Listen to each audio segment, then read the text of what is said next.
But it's so bad, even James Carville, the man who was born to play the role of Skeletor, and Nancy Pelosi said, no, that's me. That's my job. Well, this guy here, the former Clinton insider who knows things, Carville is now predicting Trump will quit presidency within a year. He's just going to bloody walk away.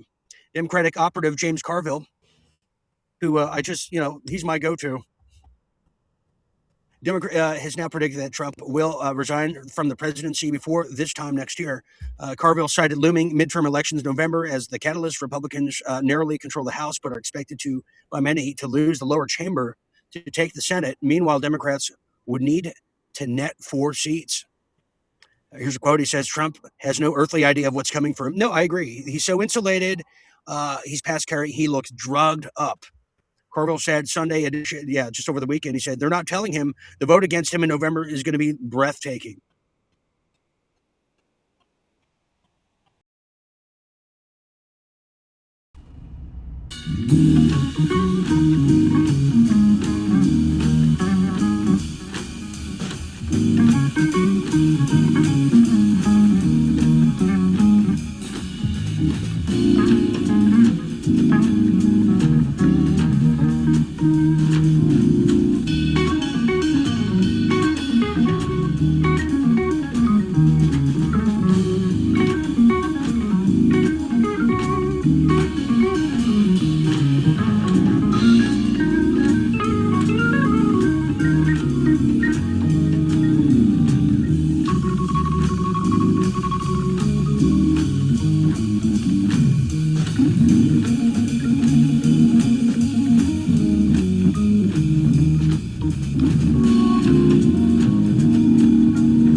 Peace deal fallout.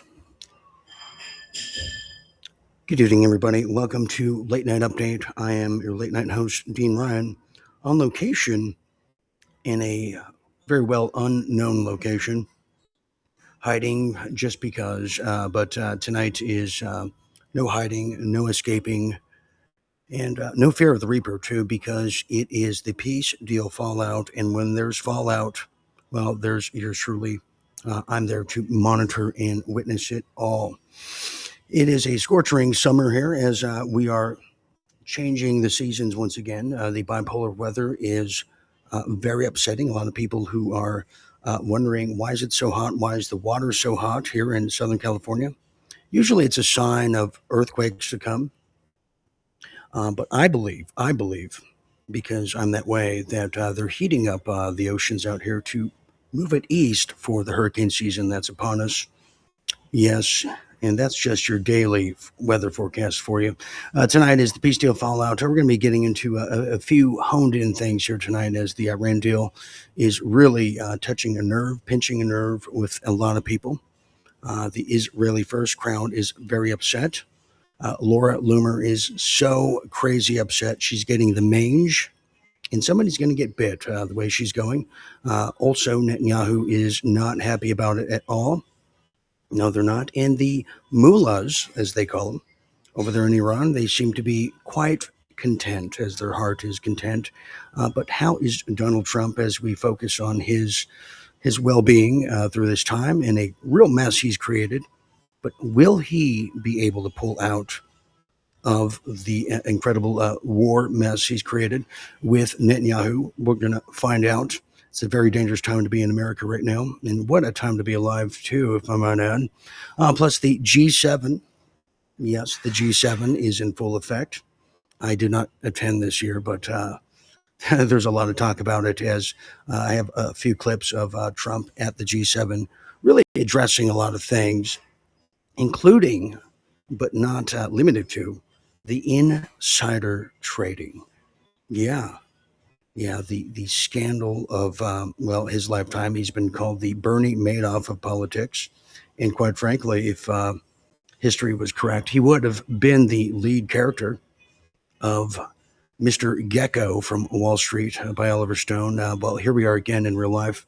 We'll be looking into that. That should be quite interesting, and we'll have a just a real wager and survey if the American Pride, this 250th anniversary, is where it needs to be. We're going to see why is it failing? Why is the patriotism failing like crazy? We'll have a look in that and a gander. Plus some things happening in Cuba you might have heard. Yeah, the Cubans are looking at, quote, reforming or ducking and covering. We'll see what Raul Castro and his nephew, the Trudeau brothers, who are down there. Let's see we're going to see what they're up to and what they're preparing for. Is it going to be an onslaught of the United States military at the behest of Israel now invading the island?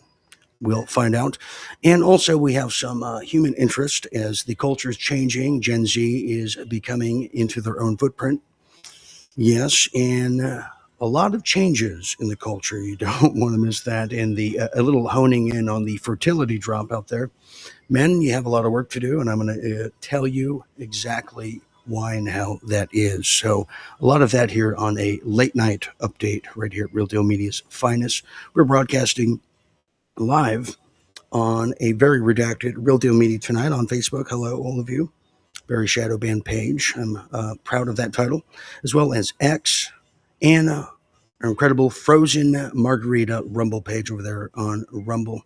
Yes, we are. You will see a replay of this on YouTube and the Travel Channel following tonight's show. Don't forget to like and subscribe, as cliche as that sounds, but it's true. Everyone gets unsubbed here at least a dozen times when you follow Real Deal Media. So just a friendly reminder to you and myself. Okay, let's get started now. There's a few things happening around the world, and it starts off with what people are calling humiliation, a humiliation ritual in the form of a world war. Well, that's right. This is coming out of the Financial Times now. Humiliation, they're saying, calling it now, as Donald Trump battles claims his Iran deal is worse than Obama's. Oh, yeah, I mean, we just spent $375 billion, or at least we pledged that, uh, for a war we got nothing out of. And we flipped the bill, don't we? Well, critics are now beginning to speak up. Yes, they are. Even Mr. Ladybug himself, Lindsey Graham, he's having a real hissy fit. Well, the U.S. president's critics ask if concessions to Tehran in perpetrated agreement were worth 4 months of war. I was asking myself that too. 4 months of war, what is it good for? Absolutely nothing unless you're Iranian. Well, the shadow of Barack Obama hung over Donald Trump at the G7 summit today. Even as yesterday, there was a lot of talk about the Iranian war with Israel and U.S. Trump bristled at comparisons between his deal to end the U.S. war with Iran and his predecessor's nuclear pact with Iran, in Tehran to be precise. Here's what Trump is saying. He said, quote, that was a road to a nuclear weapon. No matter how many times we have obliterated it, and no matter how many times the Iranian mullahs said it's against our religion to use it, Trump says, no, stop hitting yourself. This is for your own good. Well, now in this case, Trump said of the Obama 2015 agreement, which he fiercely criticized for years, you may remember. Yes, he did. Excuse me. He criticized, chastised. He said, mine is wall against a nuclear weapon, unquote. Trump's agreement to end the conflict over there in Iran may have paved the way for a restoration of shipping traffic through the Strait of Hormuz, easing oil prices and rallying equity markets, but it has left him in a defensive posture. Oh, yeah, and Netanyahu, too, for that fact. It's like, how did they not see this coming? I mean, even Stevie Wonder saw this. That's how obvious this is. So critics are now asking if the concessions made were really worth it at all. They're also pointing out that his deal is similar to the Joint Comprehensive Plan of action, which was agreed under the Obama administration, limited Iran's nuclear program in exchange for sanctions relief, and has been a real battle axe in Trump's side for years. Now, referring to Trump's claim on social media that his deal is complete opposite, unquote, of Obama's. Yeah, that's what they're saying. Well, the president of the far right and consistently pro Trump Zionist Organization of America, he goes by Morton Klein, in relation to Calvin. Well, he said that, quote, while we hope that this is the case, how will this be achieved?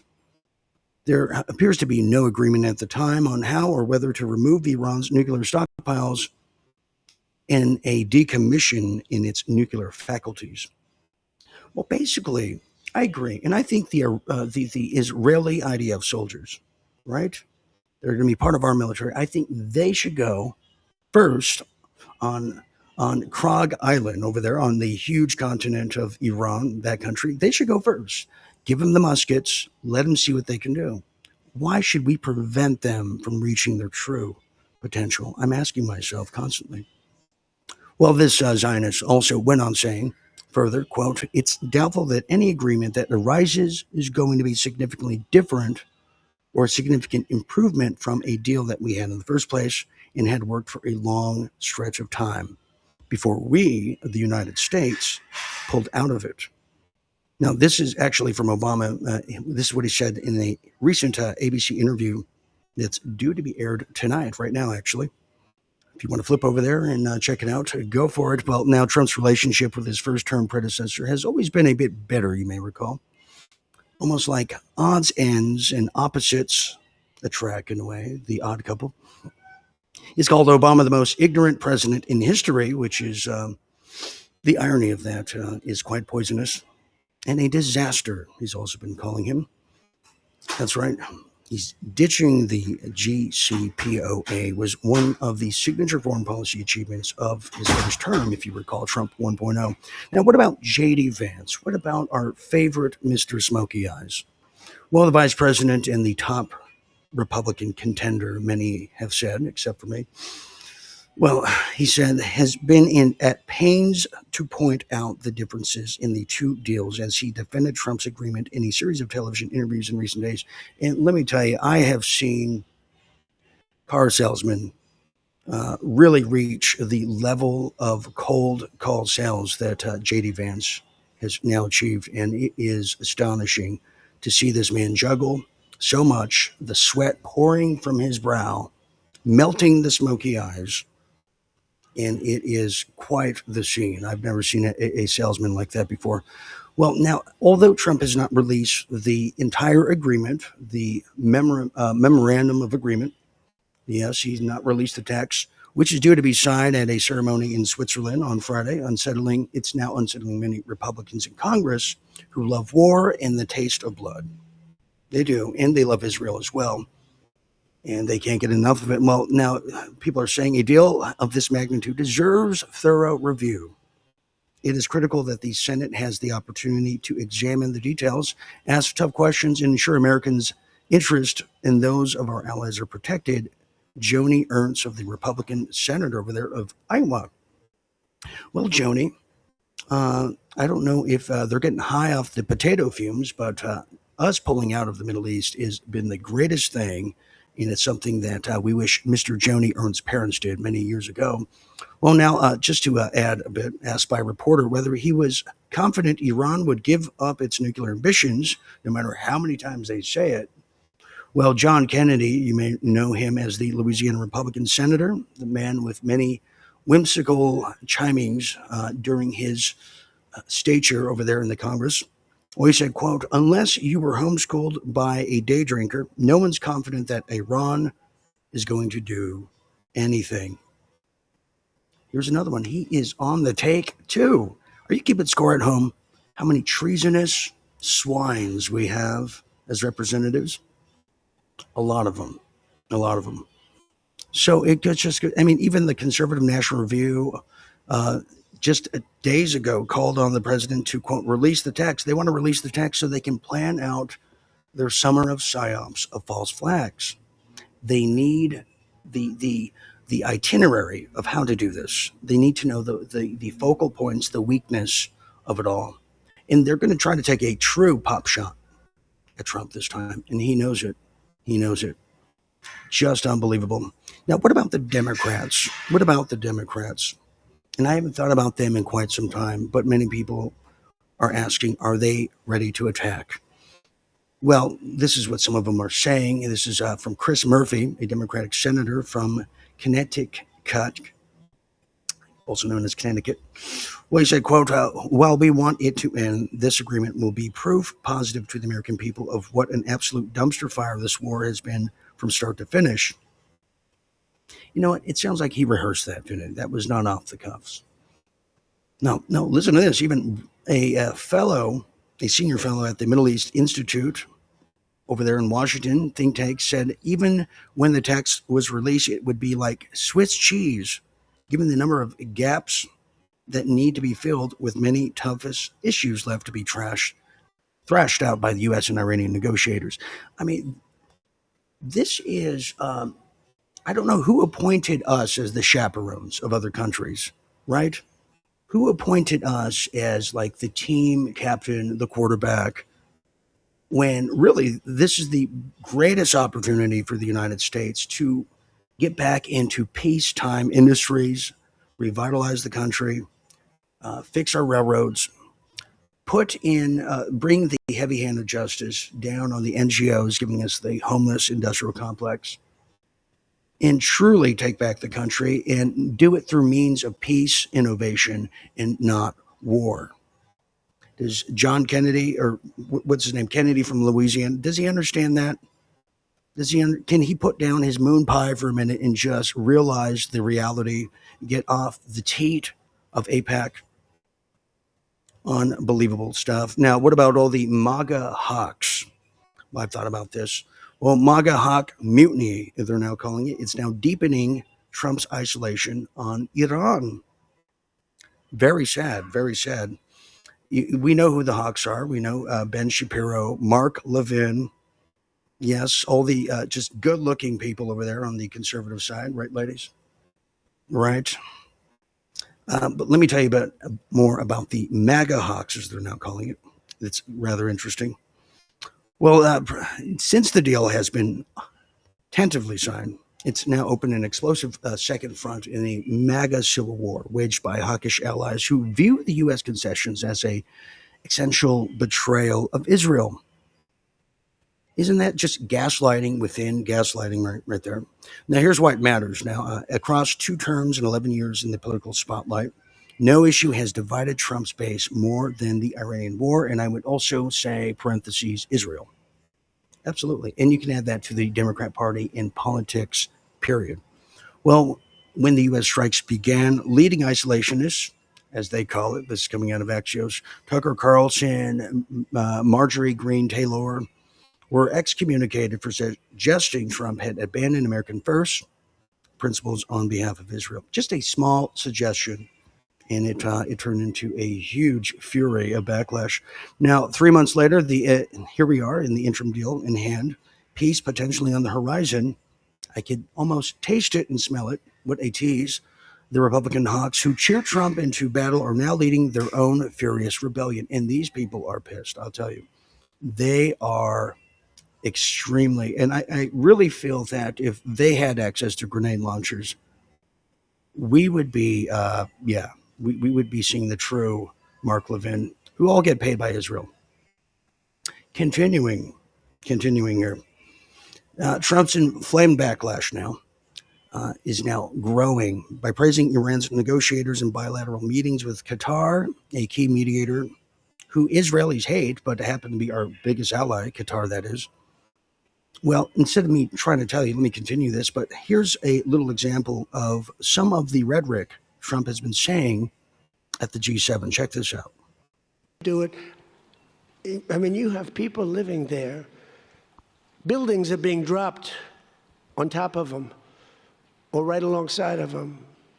How would you like to live there? It's so unfair, especially Beirut. You know, you go into Beirut, and I looked at the scene 2 days ago, yesterday, where they hit. That was a big hit. That was unnecessary in my book. Yeah, please. Yeah. How dare he say that? How dare he say that? With all of Trump's flaws in complete brazen attitude, I guess you could say the last couple of months, he's really laying some shade down at Israel, something we haven't seen probably since JFK. But here's some other highlights of the G7. I'm going to get bad press. I know that. Now, if I did the opposite, if I went out and continued to bomb them for another 4, just bomb the hell out of them, I'd get bad press on that. No, there's nothing I can do. But what this does is it allows the ships to go. If we keep bombing, those ships won't be going. And you're talking about 500, 600, 700 million dollars a day. It's a lot of money. A lot of money. That's why the world is okay. It's liquid. It's fine. Also, we run out of reserves in about 4 weeks. There are reserves all over the world, and we would really run out. And there'll be a time when you wouldn't be able to get it. And you want to see bedlam? So for all those so-called geniuses that want to show me how smart they are, ask them why didn't they blow up General Soleimani? Ask that of the general and a couple of other people that I like very much, but boy, are they wrong. Go ahead. How about you? Interesting. So yeah, he's making the case. He's getting hit on all sides. Here's one more here. And you'll see that when you see the agreement, but it's appropriate that we release the agreement. And we did send a copy to Israel, by the way. They've been a good partner. Again, I think they could do better with respect to Hezbollah. I'm not saying they shouldn't protect themselves. I'm saying when 2 drones are shot into the desert and drop harmlessly, you don't have to knock down buildings in Beirut. They could behave better. And frankly, they could do a better job. I love them as a partner. They were terrific. But they could do a much better job with Hezbollah. On that, I don't think they're doing well. And I feel very bad for Lebanon. Lebanon's been, it was a great culture. They had the professors, the doctors, the lawyers. It was an incredible culture, maybe the highest in the Middle East for years and years, centuries. And for the last 50, 60 years, they have been just trashed. They have been living in hell.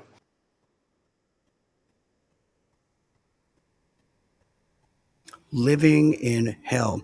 Now, when pressed about the self-enrichment, which I think is a huge scandal that Trump is going to have to deal with if and when the Democrats come back into the arena here, well, he's already trying to address it and get ahead of the story. And you could tell that Trump is concerned about the midterms, as he should be. It's just unbelievable. But here he is addressing the insider trading. We've never seen this before. So the one thing I didn't want to see is economic catastrophe. If you kept this going, that could have happened. But all I know is every time we talked about the possibility of peace, the stock market shot up like a rocket ship.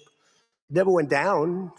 They didn't like it. The people, the stock market is more brilliant than anybody there is, including the people on the stage, other than me, of course.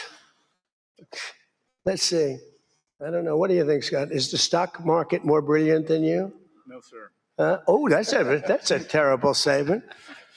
All right. The stock market is quite brilliant. And every time we said something amazing, like we're going to settle, it would go up. And every time we said something negative, like, guess what? We're not going to be able to settle, it would go down very big, Peter. Very, very big. Tells you something. So the one thing.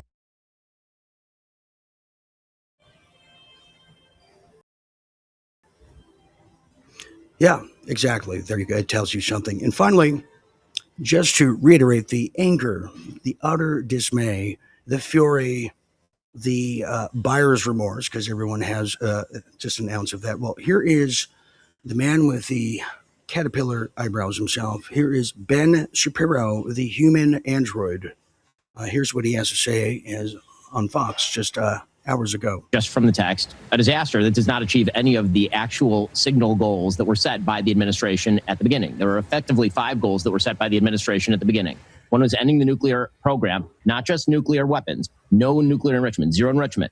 That is not in the deal. Ballistic missiles ended. That is not in the deal. And the president today suggested that ballistic missiles should actually continue to be held by the Iranians because the Saudis, our allies, also hold ballistic missiles. Then you have the support of terrorism. That is not part of the deal. Anything that looks like an attempt to end terrorism. A permanent opening of the Strait of Hormuz toll-free. Not only is that not in the deal appears to have a provision allowing Iran and Oman to attempt to toll the strait after 60 days. And then finally, the idea that Iran would receive some sort of sanctions relief after all of those things happen. We are already seeing from day one relief in their ability to ship oil out of Iran. In my opinion, the vice president of the United States, the chief negotiator on this particular project, has not well served the president.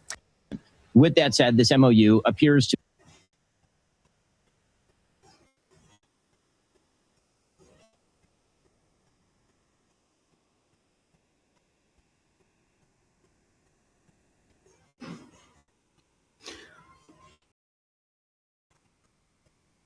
Thank you. Well, no, I would say they haven't served the president or this country. And exactly who is Ben Shapiro?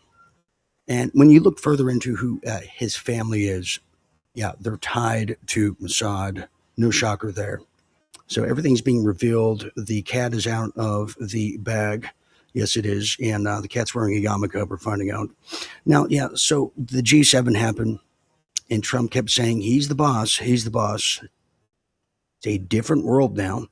A lot of world leaders were there. The G7 summit of world powers over there in France is being chaired by President Emmanuel Macron, the man who is a lover of all trannies. He's been hosting on Wednesday, and him and the First Lady. Yes, yeah. What a lovely person. Well, his guest, U.S. President Donald Trump, left no doubt over who he believed was in charge. He said, quote, "I'm the boss," Trump said, as he strode into his morning session on today, the last day of the 3-day summit, with other world leaders already in their seats. So it just doesn't have the same effect. You know what I mean? It just doesn't have it. Now, continuing back to here, the domestics. Well, before we get to that, I should tell you, because a lot of people are asking, well, what about Netanyahu? Where is Netanyahu? Where is Mr. Rubber Hands? Where is Mr. John J. Sullivan, the man whose skin is turning into a beak, orange, yellow, kind of rationing, like a rationing kind of color? You know what I'm talking about? What about him? Well, that's a great question. Netanyahu is now facing his own fury back at home, and not the G7 because they're not invited. Well, that's absolutely correct. Now, Netanyahu is Israel's arch survivor, is now set to face a voter fury over the Iranian deal, and his opponent now, who's trying to become the next prime minister of Israel, is really posturing rather hawkish, even more so than Netanyahu. So that's what we have to look forward to. A lot of scrappy dudes throwing up their fist. We'll see how that works out for them. Now, the Israeli Prime Minister Benjamin Netanyahu, or as he's known in Malibu, J.J. Sullivan, hopes of clinging to power now in an election that is going to be happening this coming autumn. It's long been shaky, they're saying, but the interim U.S. deal with the Iranian ceasefire and agreement has added yet another complication to a very simple, simpleton, derelict, demonic entity called Netanyahu. Well, Trump has opted to end the wars in Iran and Lebanon long before Israel's goals have ever been accomplished, which is to kill and maim every single individual in other countries. Even journalists, as we saw last night, while Netanyahu's boast in March that, quote, "we are changing the face of the Middle East," looks increasingly empty. Yes, and wait till we change their face. Yes, we'll get our precision scissors and X-Acto knives, don't we? Now already facing corruption allegations, domestic political controversies, and criticism over security fallings of October 7th, you may recall. Hamas attack on Israel, produced, financed by, directed by Netanyahu himself, the Scorsese of Israel. He will now face voters' judgment of handling of the wars in Israel's relationship with the United States, but its most important ally. I would say frenemies at this point, and I'm being nice. Netanyahu, who is a whopping 76 years of age, confirmed this week he intends to stand again in an election that must be called by October. Even if it's his body double, he wants to win as well. Now, opinions polls put his right-wing coalition on course to lose, but in a parliamentary system, he is dominated for long stretches since the 1990s. We're talking 20 years in power. Few Israelis would entirely discount him weaving together a new government or a new false flag that puts them in great peril, and they give them no choice but to vote for him once again. Now, what do I mean by that? Well, 20 years of Netanyahu, and who remembers the day he just stepped foot into office? It was like yesterday when the world was a lot safer of a place. Well, why has Benjamin Netanyahu been prime minister for 20 years? It's amazing how many people ask me that everywhere I go. Well, Netanyahu has, yes, since the mid 90s, he is now soon turning 76, as I was saying earlier, and he's been in power since 1996. That's 30 years of power in political office and then 20 years of prime ministership with just very minimal pauses in his political career. It's extremely unusual by Western democratic standards of this kind of operation. It's not unheard of in the Middle East. He's now altogether has been prime minister for so long that America has had 6 presidents in the meantime: Bill Clinton, Bush Jr., Barack, Trump, and the dead man, Biden himself. Britain has had 9 ministers to put it into measurement since Netanyahu has been in power. Yes, Tony Blair being one of them, Gordon Brown, David Cameron, the man who sleeps with dead pigs. You know it. Why do you think the Israeli people keep voting for the same leader over and over again and again, especially as many consider that he has consistently failed to deliver peace whatsoever, insecurity, and economic prosperity? Well, it has widened the gap between secular and religious Israelis. That's right. He's also been indicted multiple counts of corruption, along with his very disgruntled, scornful wife, and has sent his son to safety over there in Miami Beach to go clubbing, while other people's sons risk their lives in the IDF. And we know what happens with the American troops. Seen from the U.S. having the same prime minister for 20 years is difficult to understand. It is a cultural Middle Eastern thing or just a Eastern European, Russian kind of ordeal, since a lot of them are not from the Middle East. He's built a political system to retain power, but will he leave is the question that remains to be unanswered. Now that brings us back to a domestic kind of fitting right here in the homeland, as now Trump threatens to pull what? Well, the unemployment benefits from all states for the first time in history. This is very troubling for many who are losing jobs to AI. We know who these people are. People that are defaulting on loans as we speak. It just doesn't get better from here. Let me tell you a bit more about it now, as Trump's administration is now threatening to withdraw a federal funding from the unemployment assistance in all 50 states as part of the president's nationwide campaign against, quote, fraud in government spending. Well, in a letter to governors of 53 states and territories, acting Secretary of Labor Keith Sonderling warned that the federal government would use, quote, every available tool to combat waste, fraud, and abuse. That's right. Within state-run unemployment insurance programs, including withholding administrative funds from the states for the first time in history. Now, there is no single national program for the unemployment support through the federal government partners with state agencies to support temporary financial assistance. Now, it's just worth noting nearly 2 million people are currently receiving those benefits, while roughly about 250,000 people are filing initial jobless claims every week, according to the Labor Department.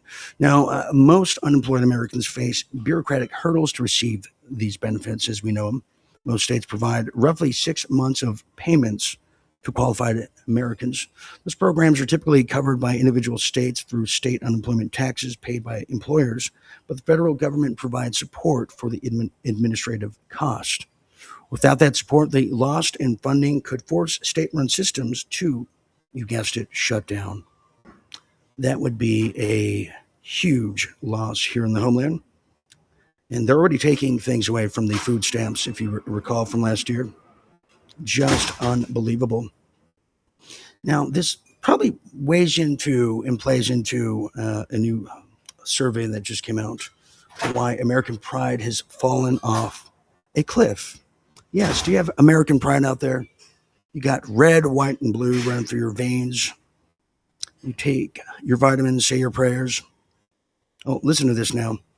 This is an incredible graph here I'm going to show you of the categories of people who have that American pride. And you can place yourself in each category that is appropriate at this point. Here it is. Have a look at this. Get your American pride on. And see if this fits your standards here. It's a little shaky here as we have some earthquakes. There it is right there. As you can plainly see, let's start from the small unaffiliated. Well, they don't have much American pride. Black Protestants, well, not so much. Hispanic Catholics, it's getting better. Hispanic Protestants, a tad. Latter-day Saints and lovers of Zionists, the Mormons, 64%. White mainline non-evangelical Protestant, wow, didn't even know those were around still.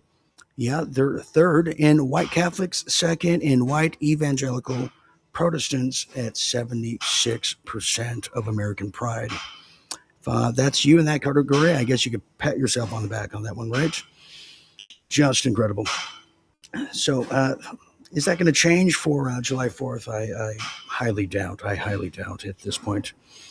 We have a quick break coming up here at Late Night Update. But when we get back, I'm going to look at your comments, questions, concerns, conjectures on the other side here, as well as a huge MAGA pastor is in big trouble. I'm going to tell you about that. I might even tell you some dirt. I have some hearing some things about General Flynn that you're not going to hear anywhere else. I'm going to probably have to shed some light on that. Also, Jeff Bezos regrets. It's called the Bezos Regrets. His regret is our victory. And also, we'll get into some international things with Castro and the new boom in Colombia, cocaine. That's right, the new boom. We can't wait for that one. Right here at Late Night Update. We'll be back after this quick message.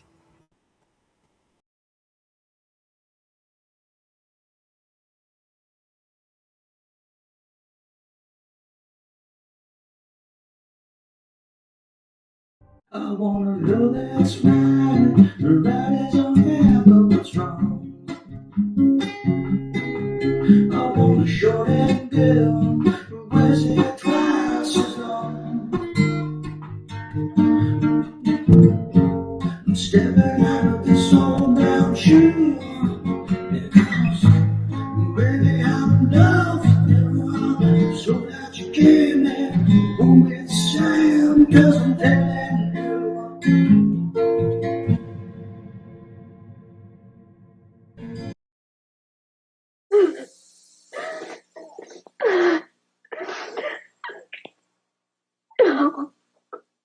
What makes people all over America break down and cry like this? Call 1-900-9099-CRY and hear it for yourself. $2 for the first minute, 45 cents each additional minute. If you're under 18, ask your parents before you call. 1-900-9099-CRY.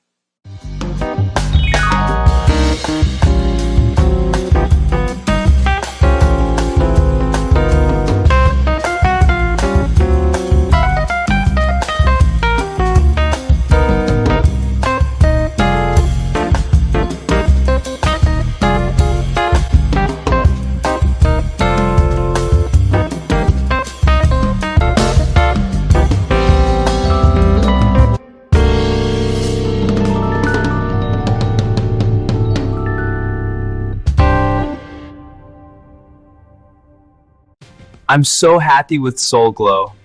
It makes me feel great and I'm so grateful.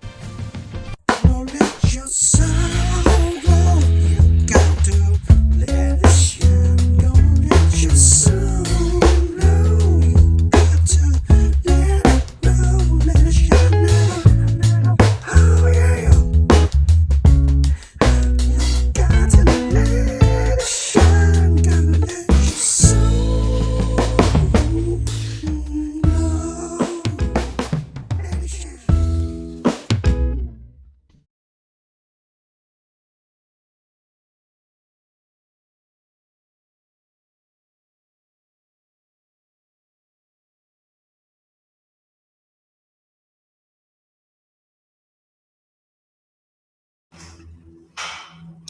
Let that soul glow, shall you? Let that soul glow.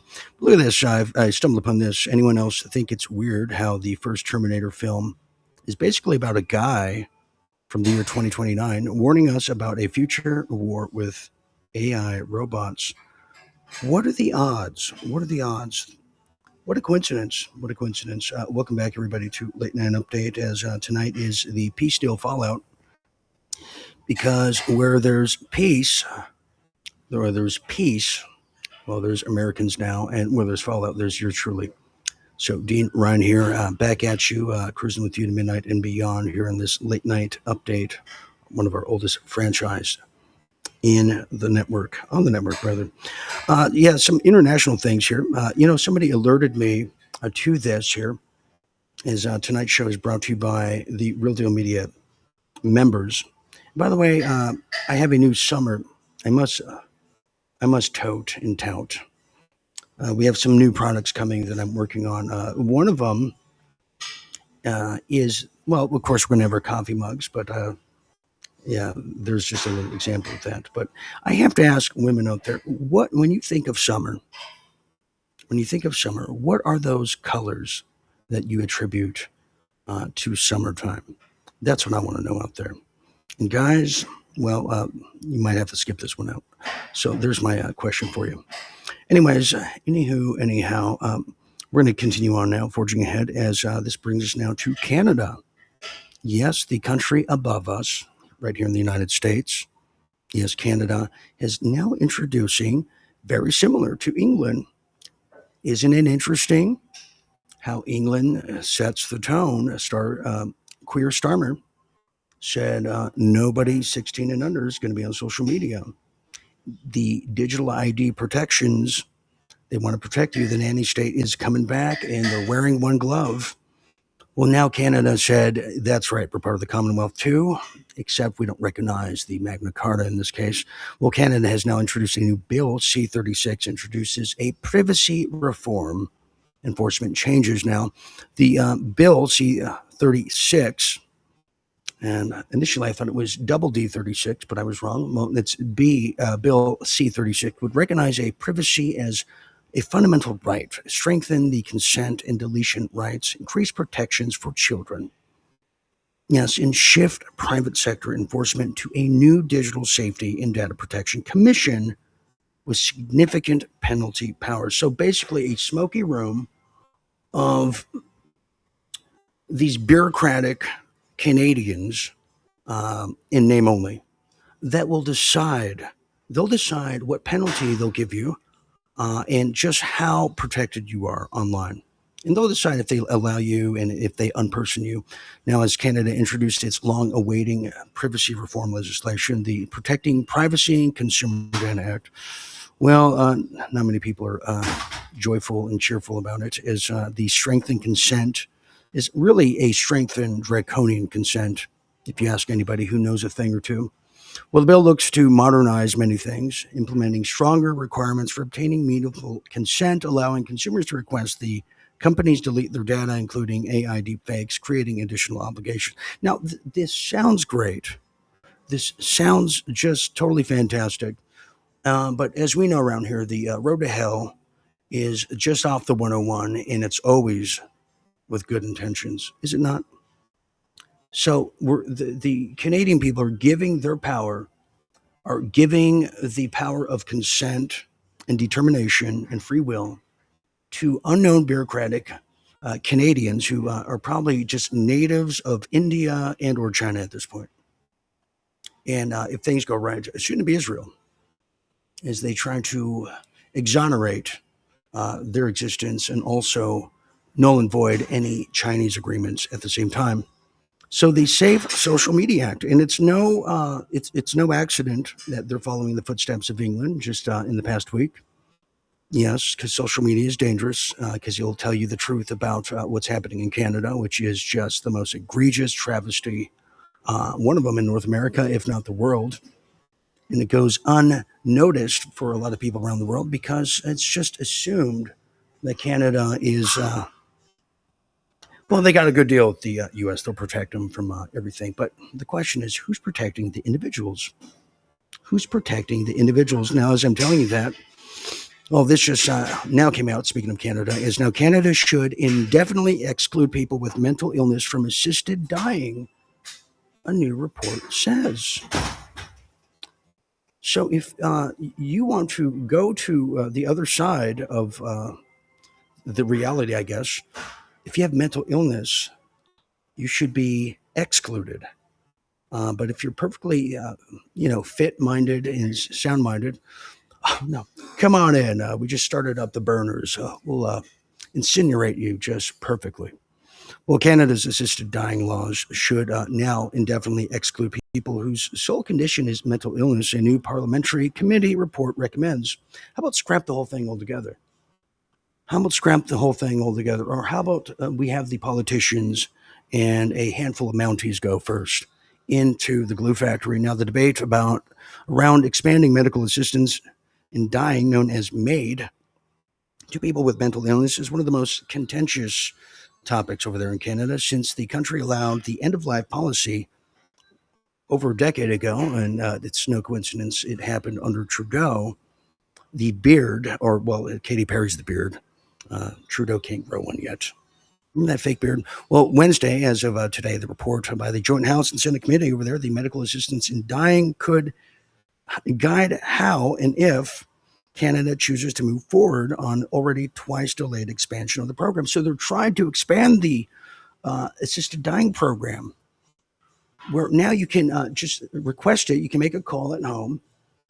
You can have a delivery. You get the Jack Kevorkian special, and they come to your house and save you gas and time and assist you right there and then in the comfort and confines of your own home while sitting in the lazy boy watching hockey. Now, isn't that charming? Isn't that the way to go out? Unbelievable.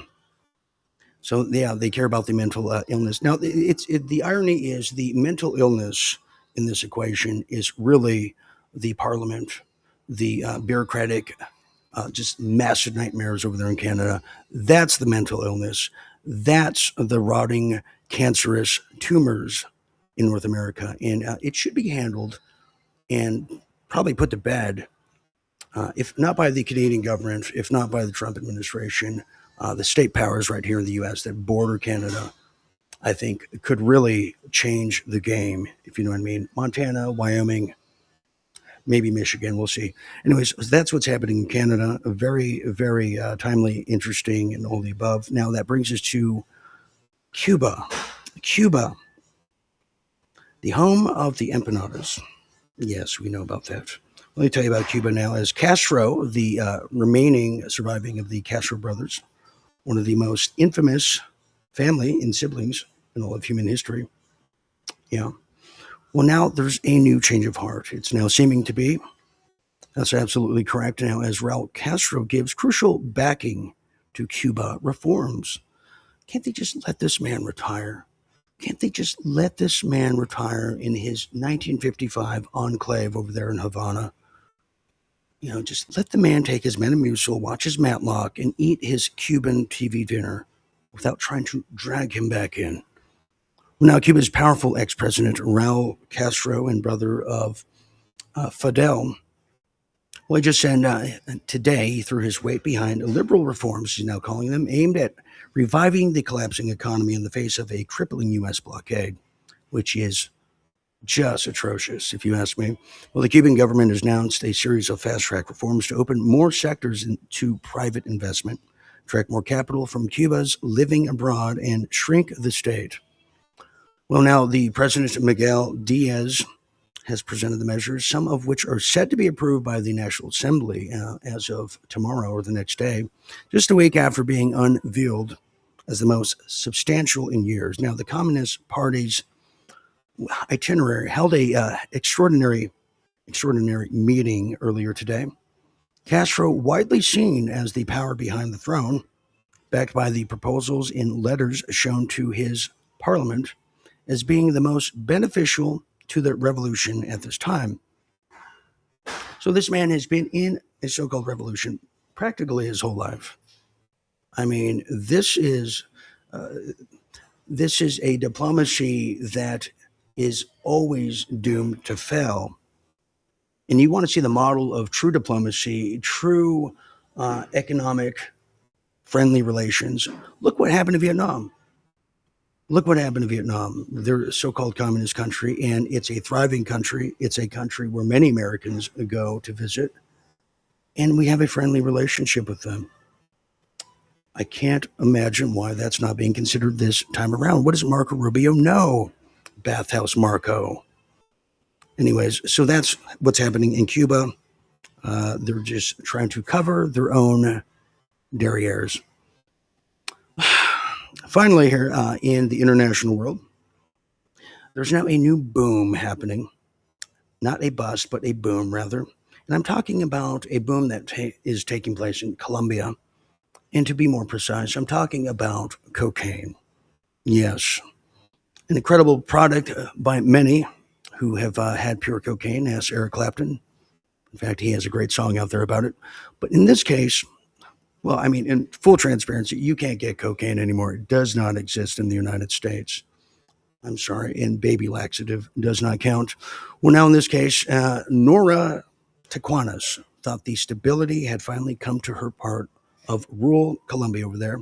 As far back as 2016, when the government signed a peace deal with the country's largest guerrilla group to bring half a century of insurgency to an end. And have you seen these guerrillas? They are huge. Yes, and I don't mean the ones that throw barrels at people. Well, now a decade later, she says the conflict over here in the Cauca province, the southwest of the country between the Pacific Ocean and the foothills of the Andes, is, quote, really much more intense now than ever before. In the past, you could point to a group, sit down with people involved, talk things through. Now it's shoot first and ask questions never. She's now saying we're dealing with groups that are driven primarily by economic interest. Now, today, the left-wing rebels who signed the 2016 peace agreement, the Revolutionary Armed Forces of Colombia, also known as FARC, yes, FARC, they're FARCing their way to the bottom of the barrel as now they have been replaced by armed groups focused on trafficking drugs for profit rather than fighting for Marxism. And the communists are very upset about that. All that work for nothing. Well, they have massively increased the production of cocaine and developed new markets for it now. That's the big boom over there in Colombia. The result is organized crime and violence are becoming defining issues from that part of the country all the way to the Dubai to Rio de Janeiro itself, as the booming cocaine is now, well, it's booming and it's quite popular once again. In fact, I heard Studio 54 might reopen. It should be exciting. Now, the pattern of this booming market now is seen across large parts of Colombia, where cocaine output has more than trebled over the past decade, with much of the new output going to Europe. Now, for Colombia itself, the surge in production demonstrates how the country's long-running civil conflicts are now being driven by profit-making private armies, which are being financed by world's cocaine habits. Yes, which is God's way of punishing rich people, cocaine, they've said. Now they don't know how to deal with this. However, I might have an idea. Just legalize drugs. Get rid of the black market. Let the free market decide. So cocaine labs in shackles and all, the booming cocaine world of 2026 has only just begun. And Richard Nixon's war on drugs remains stale, flat, and very unimpressive. Yes, it does. On our final section of stories, I take great pleasure in this one here, is now we talk about the Bezos regrets as we come back here to home. The Bezos regrets. Jeff Bezos, who purchased the Washington Compost as we know it, yes, is having major regrets now. Yeah, I would imagine too. And his lovely bride, I'm sure he's regretting some things there. I mean, have you seen that? It looks like the final boss from Mortal Kombat, but in this case, Jeff Bezos told Trump the Washington Compost was his worst acquisition and investment before slashing staff. People there are terrible, he says. And he would know, as a terrible being himself. Well, the Amazon founder, Jeff Bezos, the Professor X of the bureaucratic nightmare world, called the Washington Compost, his worst investment in a conversation with Trump recently, before gutting the newsroom as we know it, according to a new book by New York Times journalists Jonathan Swan and Maggie Haberman. Well, it's saying that, quote, these people are terrible, Bezos told Trump over dinner many moons ago, according to an excerpt obtained by the Post. Regime change inside of the imperial presidency of Donald Trump. You could read that book at your own leisure. Well, he says they don't listen. Many other companies, they listen. This one, they don't listen. Bezos said, focusing his ire at the business side of the publication after losing more than $100 million in 1 year. Imagine that, $100 million in 1 year. Now, about 2 months after that, Bezos ordered the Washington Compost opinion pages to promote, quote, two pillars, personal liberties and free markets, as subscribers peeled off in protest of the paper's withholding its endorsement from Democratic presidential nominee, the cackling hen, Kamala Harris herself. Well, Bezos just months ago authorized a sweeping downsize of the paper, and we're seeing this across the board here, are we not? Downsizing of the celebrated Watergate paper, eliminating roughly a third of its workforce, including all staff photographers and the entire sports section as we know it. Bezos' candor with Trump was described by Swan as part of a larger effort by big tech titans to cozy up within the so-called incoming president who spent 4 years in political exile, and nothing has really come of it since. So I would say that the Washington Compost, and a very deserving downsizing they are getting and a shellacking, I think we'll see that as probably just an online publication with reach. Yes, that's right. So the Bezos regrets. Now, as we continue on here, as we get into the culture of things, we often wonder, what is Gen Z going to adopt? What are they going to form into here? Who's going to take care of us when we get old? What kind of decisions will be made? So, what is this mysterious culture? Well, let me tell you about this now in a really sea change of things, and I'm quite stunned myself. Well, now they're saying Gen Z, why young people, here's the quote, why young people are breaking up with casual sex. Yeah.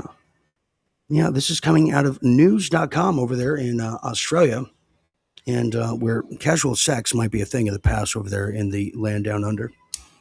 Yes, it could very well be. Well, it's the age-old nightlife scenario. You look in the eyes of a stranger across a crowded bar, share a couple of cocktails, followed by the classic walk of shame the next morning. And if you even make it that far, we've all been there. We know exactly what that entails. Now, for generations, one-night stands have been a late-night experience so common, some describe it as the sexual rite of passage, or the Strait of Hormuz for all one-night standers. Now, according to a new sex trends report, by a outlet called Love Honey, you do the math there, the casual hookup is officially facing extinction as young people reject the act in favor of more meaningful encounters, at least in Australia. Well, a sexologist, Miss Elizabeth Newman, a real fox, head researcher at the global sex toy retailer, told the Australian news outlet over there that younger generations aren't necessarily more prudish, but are instead reacting to a radically altered dating climate. That's right. That's right. It's a tough world out there. Now, the shift is now being driven by a range of factors, including dating app fatigue, massive decline in nightlife, and the ongoing cost of a living crisis. With more than 1/4 of the late night venues now closing and have been closed since 2020, people are seeing a real shift in how young people approach alcohol and nightlife. Now, the data has revealed that only half of the 18 to 24-year-olds have had a drunken sexual encounter, compared to nearly 70% of 25 to 34-year-olds and almost 3/4 of 35 to 44-year-olds. I mean, some of us are just waiting for marriage. I guess we don't get accounted for. Wow. What kind of survey is Love Honey? Now, in closing here, without the inhibition of lowering effects of alcohol, which is kind of being replaced for the joint, or specific spaces where hooking up is socially sanctioned, it's no wonder that one night stands are in decline. How do we change that, by the way? How do we change that? On top of that, the cost of living crisis means young people are still living at home in conditions that's once made casual encounters accessible, well, are largely disappeared because your mom and dad are sleeping in the room next to you. Just incredible here. Here's a wonderful graph of just exactly what we're talking about of the decline of one night stands. It's really a sign of the times, I believe. Have a look at this. There it is. This is where people meet them. Well, let's start with the baby boomers because I'm quite interested on that.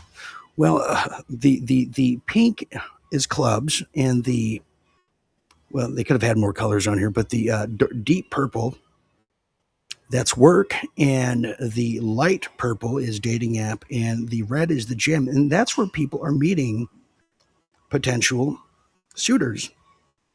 So it appears that the baby boomers are still going to the club, and they're getting their kicks at work, and it goes down and down and down. Now, when you get to Gen Z, well, they're not so much going to the club, and they're not really working, and yeah, they might go to the gym more, but they're using dating apps at 30%. So there you have it. I don't know where you find yourself on that. You can do your due diligence at your own leisure on that one there. There you have it. Okay.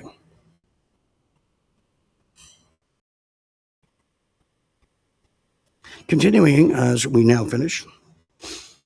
Almost. Well, as I'm telling you this, and you're going to hear more about this tomorrow night, by the way, when we do Real Deal Media Live. We have Neil Bishop joining us for a Neil Bishop baby special tomorrow night.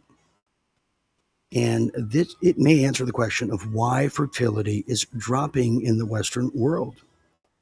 Guys, we have a lot of work to do, and we should start tonight in some cases. Now, America's fertility rate has never been this low. People blame smartphones, and many people blame the economy. Some of us blame, well, the miracle jabs. We just need someone to blame. Well, families in the United States continue to have fewer children despite modest improvements in paid parental leave, though the expansion of the child tax credit and improved workplace protections for pregnant employees hasn't really made too much of a dent. Now, in 2025 alone, the number of births per woman, referred to as the fertility rate, if I can remember sex ed correctly, well, fell 1% from 2024 to all the way to 53.1%. And 1,000 female ages 15 to 44, a record low, according to a provisional data from the Center of Deception Control and Prevention. The rate has now fallen steadily since 2007. What happened that year? I'm trying to think. We have to trace what happened roughly 9 years ago. Now, the decline is not just impacting the United States. No, it's not. It's happening globally in both poor and rich countries. Now, researchers and lawmakers have pointed to a myriad of reasons. While some households simply want smaller families and teen pregnancies have been on the decline, while others are struggling with the high cost of living. Kids cost money, I would say, and some of us have true fears that our child could be worse than us and try to kill me. That's my greatest fear. Now many young Americans now feel that having children would jeopardize their financial stability, according to a recent Credit Karma survey. Conditions that allow families to have many children as they desire include gender equality, economic stability, decent health, and a confidence in the future. According to a report by the United Nations Population Fund, now here's what they say. You're going to want to have your child to have a better future and more upward mobility than you. And there are some really difficult economic factors that exist in our country today.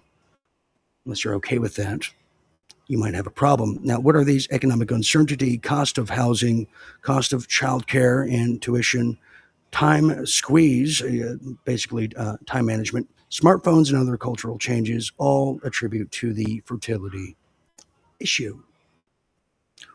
Now, what about the rise in pornography? Where does that land on it? And finally, before we get to some of your comments and questions out there, a wonderful story to leave off on. In fact, let me hold off on that. I don't want to change the tone too fast. Here's what some of the people are saying out there. Let me be a good steward of your comments and questions. What do we have here? Well, we have Rebel Mama who says 2007 lines up with Gardasil. That's right. I forgot about that. I thought that was 2010. Thank you for reminding me. There is another one. We have Hammer Time that says, no wonder Greys from the future don't have any parts down under. Yeah, they're not producing at all, the Greys. They're leaving all that work to us. Here's another one. Here is another one here. And I'm still looking for the colors of summer. What are those colors to you? Certain states here we have Maddie Lynn saying, certain states here in the United States have adopted the idea of maid, but it's not that extreme yet. Give it time. Give it time. Imagine if I volunteer for maid and they can't kill me. What does that mean about me? I can't be killed by conventional means or methods. Little late night thoughts there. Here's another one. Here we have the real General Mahdi saying the following, that you got my sympathies, my Canadian neighbors.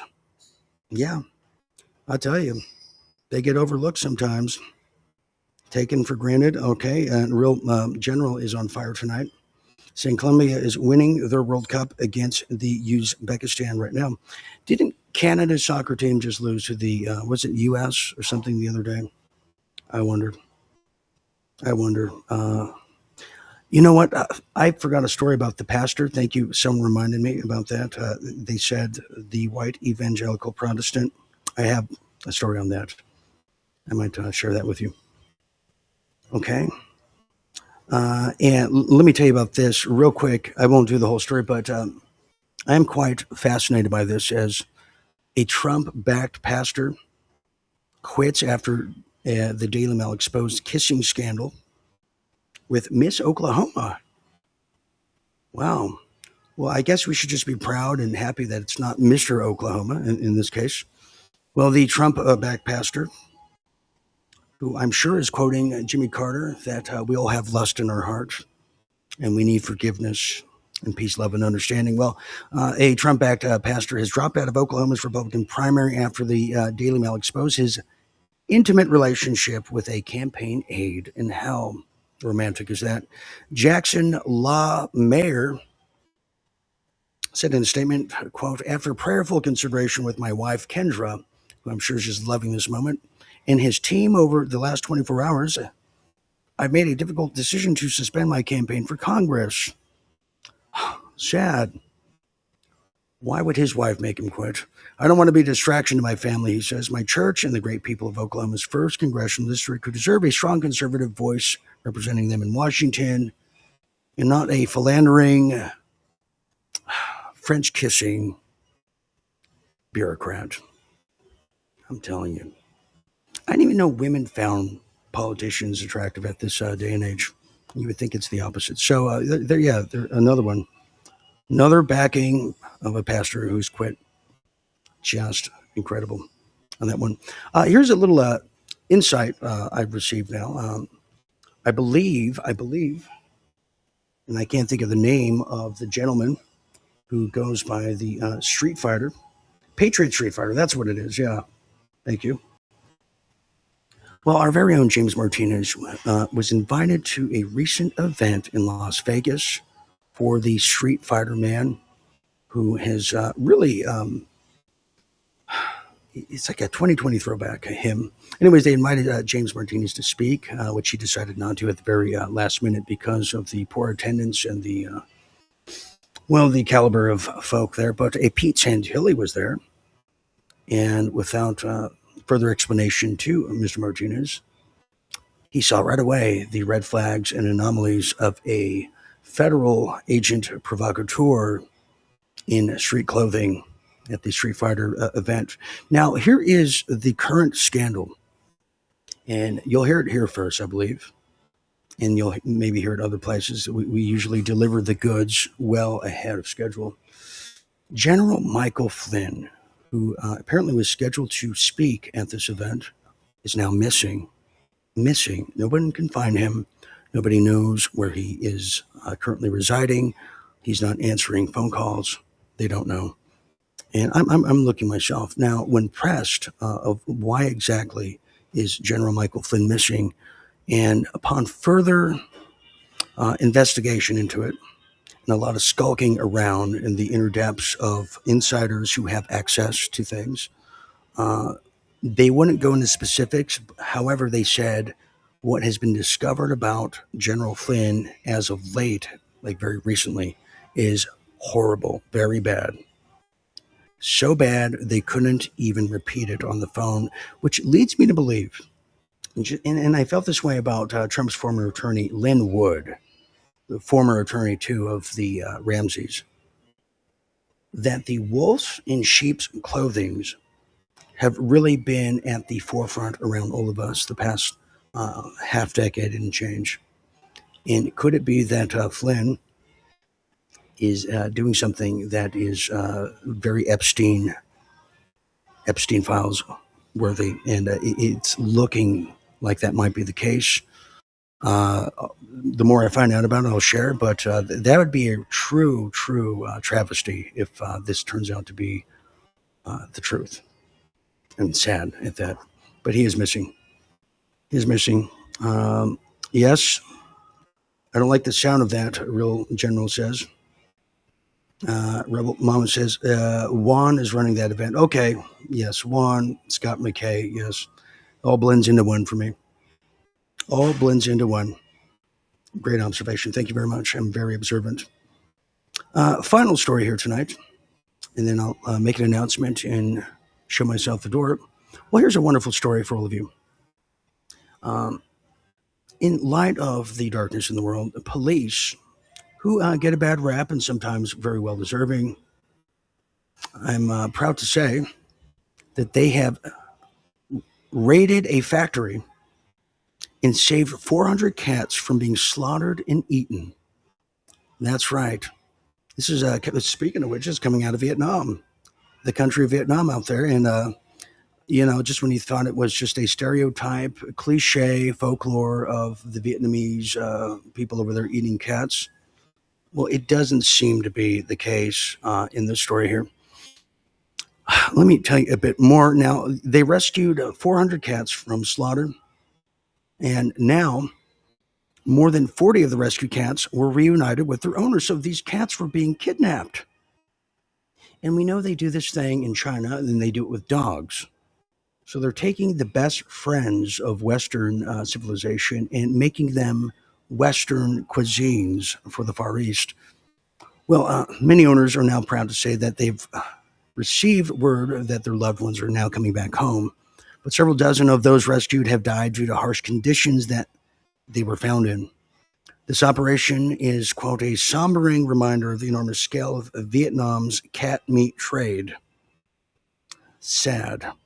The Humane World of Animals leader has now said. An investigation last week into a lead of pet thefts over there in the Ho Chi Minh City led to police to track down the cat meat crime ring and detain 9 individuals, according to local media. Officials discovered 45 cages containing around 400 live cats and 4 ice-filled foam containers holding approximately 80 dead cats, with 21 live cats recovered in a separate location, according to the Ho Chi Minh City Criminal Police Division. With a total of more than 500 cats seized, local media has reported as this one incident as Vietnam's largest cat welfare cases in recent years. Wow. Sad truth. But luckily, a lot of these cats were saved and families have been reunited. So what a great story to end on, is it not? Just incredible. Just incredible. Anyways, tonight, if you would like to join, if you are a member and you want to join the backstage, look for your your designated areas for the link. The backstage will be open following tonight's show, just to let you know. We have David Nader who says, I'm happy. A lot of the kittens will be okay. Me too. I like cats. And Hammer Time says, I got 2 new cats. My other 2 went upstairs. And I'm guessing you mean they're live. All right. And finally, Maddie Lynn, thank you very much for participating in the question and the inquiry of what are those colors of summer as we are creating and designing the new summer collection here at Real Deal Media. Maddie Lynn says yellow, orange, coral, crisp white, and variations of cool blues are my favorites for summer. Thank you very much, Maddie. And we'll continue that in the backstage as we continue to create there. And one last thing, Marnie, who is Marnie on the spot. Dean O'Keefe dropped a bombshell investigation late today. I couldn't tell you in time. Okay, well, you could tell me about it afterwards. Okay, we're going to leave it there. I want to thank you for being here for the peace deal fallout, as peace is definitely on the horizon, and yet peace is the most dangerous thing to achieve. Everyone in the modern history of the 20th century who has been an advocate for peace, a lot of them have been assassinated, but they can't assassinate us all. And soon to be, the hunters will soon become the hunted. That's how I see it. Okay, I'm going to leave it there, and I want to thank all of you for joining me on this late night. I will be back tomorrow night for Real Deal Media Live with Neil Bishop and his baby special. Yes, that will be tomorrow night, Thursday at 10:30 p.m. Eastern. We always do it at 1:30 for real RDM Lives and for late night updates. And also, I will be revealing a new movie I've been casted to direct. I will share that with you tomorrow night. And I think you'll find it fascinating who I'll be doing the movie with. So I will reveal that tomorrow night, so don't miss it. Okay, for all of us here at Late Night Update, I'm Dean Ryan saying thank you for sharing a bit of this late night. Until next time, always remember to stay tuned and always remember to stay awake. Good night, everybody, and I'll see you tomorrow.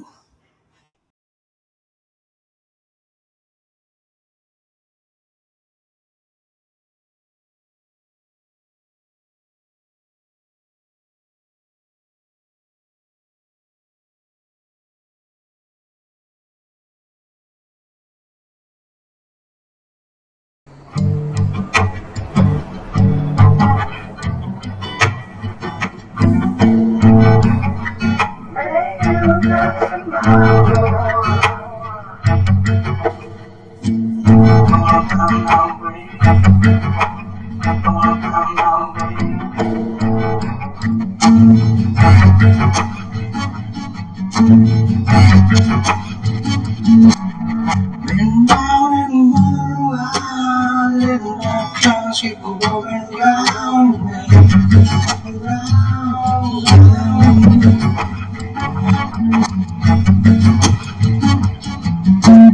West town and I'd rather be having a walking outside my real sound. Yeah. Oh, man, that's my road. I'm on my way, I'm on my way.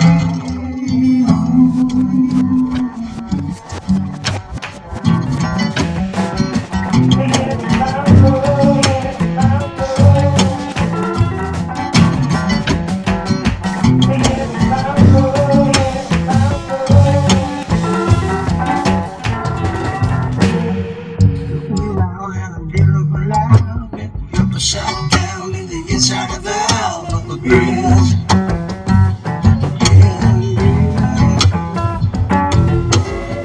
Wanna breeze, wanna open my mouth, swim in the ocean, wanna take my time.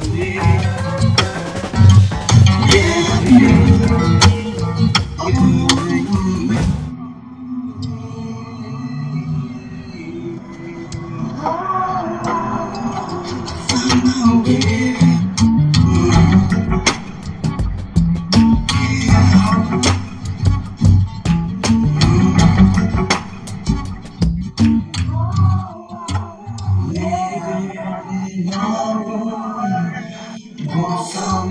Yeah.